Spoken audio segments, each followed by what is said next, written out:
السلام عليكم، مرحبا بكم في قناة كويزين إلهام. اليوم إن شاء الله غنقدم لكم الحلوى ديال الطفولة اللي على ما أظن كلكم كتعرفوها، الحلوى بالكونفيتور والكوك، ولا اللي كتسمى بحلوى ريشبوند. غنخليكم مع بعض الصور وغندوزو باش نشوفوا الفيديو بإذن الله.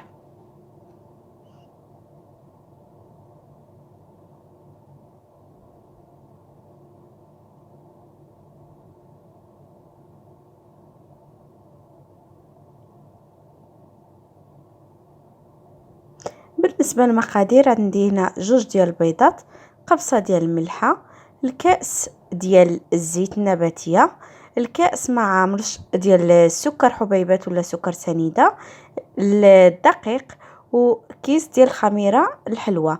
المقادير مضبوطة ان شاء الله تلقاهم في صندوق ديال الوصف. في اناء غنضيف جميع المقادير، يعني البيض، السكر والزيت وقبصة الملح. غنطرب العناصر جيدا غير بيدية، يعني ماشي ضروري تاخدوا الطراب، اللي ما كيبغيش يوسخ يدو يستعمل الطراب، كل واحد يعني كيفاش كيحس بهداك الشيء اللي كيخدم. كما كتشوفوا يعني كنحاولوا نخلطوا العناصر جيدا، وكنضيفوا الدقيق وخميرة الحلوى. هاد الحلوى هادي كيبغيوها لا كبار ولا صغار، يعني حنا منين كنا صغار كنا كنتسطاو عليها، ودابا مازالين كنبغيوها، ودابا ولا ولادنا حتى هما يعني كيتسطاو عليها. كتكون بنينه بزاف وكتكون هشيشه، يعني اول وحده كتسالى في الدار هي هاد الحلوى هادي. وكما كتشوفوا يعني كنضيفوا الدقيق والخميره ديال الحلوى، كنبداو كنخلطوا العناصر جيدا حتى تجمع ليا العجينه وتولي عندي العجينه ما كتلصقش في يديا.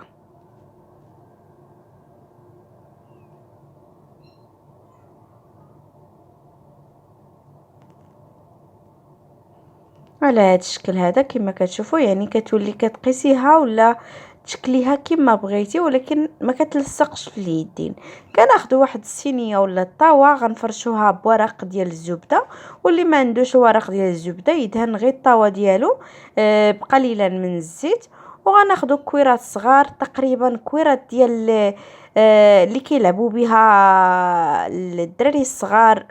المهم هذوك الكويرات الصغار صغار، لان كما شفتوا ان فيها الخميره مازال مني غطيب يعني غتنفخ. ومن احسن كل ما درناهم صغار كل ما كان احسن، لان كيتلصقوا وحده في وحده باش ما يجيناش الشكل ديالهم ولا الحجم ديالهم كبير بزاف، غيكون شويه معيق. ويمكن نكمل بهذه الطريقه هذه حتى نعمر الطاوه ديالي ولا الصينيه اللي عندي. كنشعل الفران قبل على درجه 180 درجه، وكندخل الحلوه ديالي في الفران حتى كطيب ليا. هي ما كتهزش تقريبا بزاف ديال الوقت، 10 دقائق على ما اظن يكون كافي كل واحد والفران ديالو. كما كتشوفوا يعني ما كتحمرش، غير يلا غير من التحت كتاخذ واحد شويه اللون صافي. كنخليوها حتى كتبرد تماما، وكناخذوا المربى ولا الكونفيتور. كناخذوا الحليوات ديالنا كنديروهم كنغطسوهم في المربى،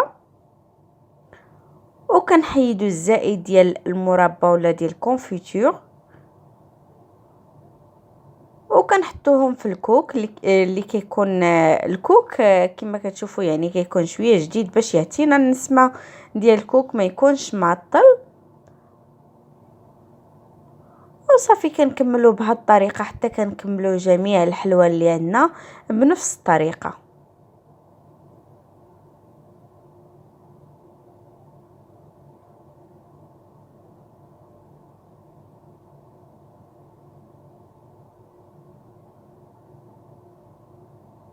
والفيديو ديالنا اليوم كان على هذا الشكل هذا. كنتمنى من كل قلبي ان هذا الفيديو يكون نال الاعجاب ديالكم. الى عجبكم الفيديو ما تنساونيش بلي لايكات واشتركوا في القناه الا مازال ما مشتركينش، وضغطوا على الجرس باش يبقى يوصلكم كل جديد. وما تنسونيش بالتعاليق ديالكم اللي كتخليني نزيد مازال القدام ونعطي اكثر اكثر واكثر ان شاء الله. مهم بالدعوات ديالكم وبالحماس ديالكم كتخليوني يعني كندخلكم زينه وما كنشعرش براسي. وشكرا لكم، فرصه اخرى ان شاء الله.